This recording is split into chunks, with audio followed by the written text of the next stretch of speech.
Meteorologist Lisa Villegas, let's get a shot outside of Uptown right now. Pretty gloomy today. You've probably encountered some rain at some point this afternoon, maybe even this morning, but overall cloud cover in place. Looks like it's lightening up a little bit here as that rain continues to drift up towards the north. But we do have some showers across the area, even a thunderstorm or two. But right now, beginning to clear up like we talked about, seeing a little bit of that cloud cover, most of the heavier activity down to the south and out towards the west. Not ruling out more of this rain, by the way, later on this evening. But I do want to zoom in across parts of Richmond County. This is where we've seen some thunderstorms across the area right along US 73.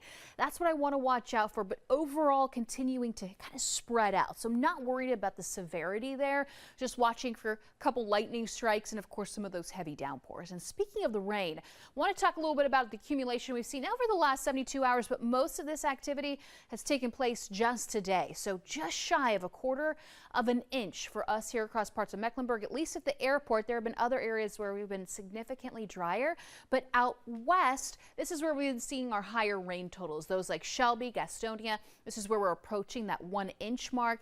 And some of us out to the east, a little less than that, potentially less than 1/10 of an inch of accumulation. But we still have a few more days to go, not to mention this evening. And I want to point this out because we could use that rain, right? Nearly 4 inches below normal for the year. And this is the latest drought monitor just popping up today, which was just actually calculated on Tuesday, slowly expanding, and we're talking about that moderate level. So it's getting a little worse for us, unfortunately. So this rain, obviously helpful for us. Now, as we fast forward, tomorrow and Saturday, could potentially see an additional quarter of an inch, maybe up to about 1/2 inch of accumulation each day.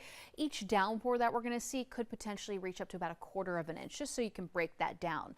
As we fast forward 10 o'clock this evening, showers still around the area, watching out for that potential, especially up across parts of the foothills, maybe up in the mountains, but we're all going to be under that potential. Now, 7 o'clock tomorrow morning, like today, waking up, it's going to be gloomy. Showers slowly start to roll through, breaking up, and like this week, rounds of rain. So we'll have lulls in that activity again tomorrow. Later on the afternoon, could see some of those thunderstorms firing up again. So just be prepared to have that umbrella and encounter some of this on your commute.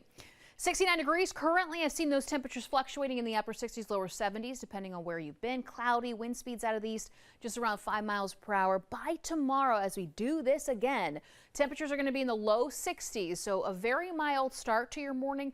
Like today, we're going to continue with the humidity, and unlike today, I don't necessarily think the rain tomorrow is going to be quite as widespread and consistent. I do think we're going to see more lulls, just so you know. Temperatures are going to be peaking in the mid, maybe upper 70s for those like Union County, Mecklenburg County, all the way into Lincoln County. A little bit warmer down for our southeastern counties. Overall, right where we should be. And of course, we get ready for changes. It wouldn't be the same if we didn't have changes this week. Cold front that comes through on Saturday. Then those temperatures begin to drop briefly on Sunday. But not only will the temperatures drop, the humidity is going to drop. It's going to feel really comfortable on Sunday.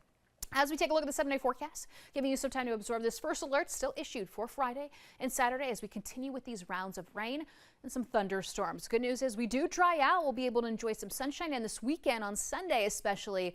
And then early next week, temperatures begin to rise, peaking in the upper 80s by Wednesday, nearing the 90s. So plan on that as well. And that is a look what we can expect. Cranking the AC next week. Oh, yeah. Lisa, thank you. Don't forget, you can keep track of showers, any changes in the forecast right from your phone. Just download our free WBTV weather app. And have you heard the